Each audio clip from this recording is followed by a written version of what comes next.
നമസ്കാരം. ലോക്സഭാ തെരഞ്ഞെടുപ്പ് അടുത്തതോടുകൂടി എല്ലാ സംസ്ഥാന ഭരണകൂടങ്ങളും നിരവധി ഉദ്ഘാടനങ്ങളും വികസന പദ്ധതികളും ഒക്കെ പ്രഖ്യാപിച്ചുകൊണ്ട് വളരെ കാര്യമായി തന്നെ മുന്നോട്ട് പോകുന്നുണ്ട്. അതിലേറെ മുൻപന്തിയിലുള്ള സംസ്ഥാനങ്ങളിലൊന്ന് ദക്ഷിണേന്ത്യയിലെ കർണാടകം തന്നെയാണ്. നമുക്കറിയാം, അയോധ്യ വിഷയത്തിൽ ഉൾപ്പെടെ കർണാടകം സ്വീകരിച്ച ഒരു നിലപാടുണ്ട്. അതൊരിക്കലും കോൺഗ്രസിന്റെ ഹൈക്കമാൻഡ് നിലപാടുമായി ചേർന്ന് പോകുന്നതായിരുന്നില്ല.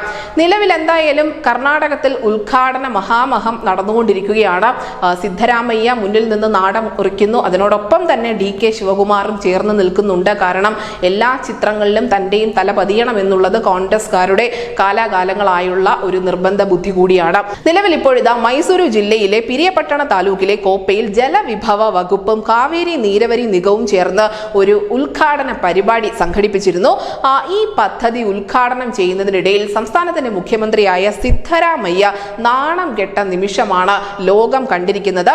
ഈ ഒരു നദീ പദ്ധതിയുമായി ബന്ധപ്പെട്ടുകൊണ്ട് പ്രവർത്തിപ്പിക്കുന്ന ഒരു മോട്ടോർ അത് അദ്ദേഹം പ്രവർത്തനക്ഷമമാക്കാൻ ബട്ടണിൽ അമർത്തി ഉദ്ഘാടനം ചെയ്യുന്നതിന്റെ ഇടയിൽ തന്നെ അതിന് സാങ്കേതികമായുള്ള തകരാർ സംഭവിച്ചിരിക്കുന്നു. അങ്ങനെ സാങ്കേതിക തകരാർ നേരിട്ടത് കൊണ്ട് തന്നെ ആ ഉദ്ഘാടനം പൂർത്തീകരിക്കാനും സാധിച്ചിട്ടില്ല.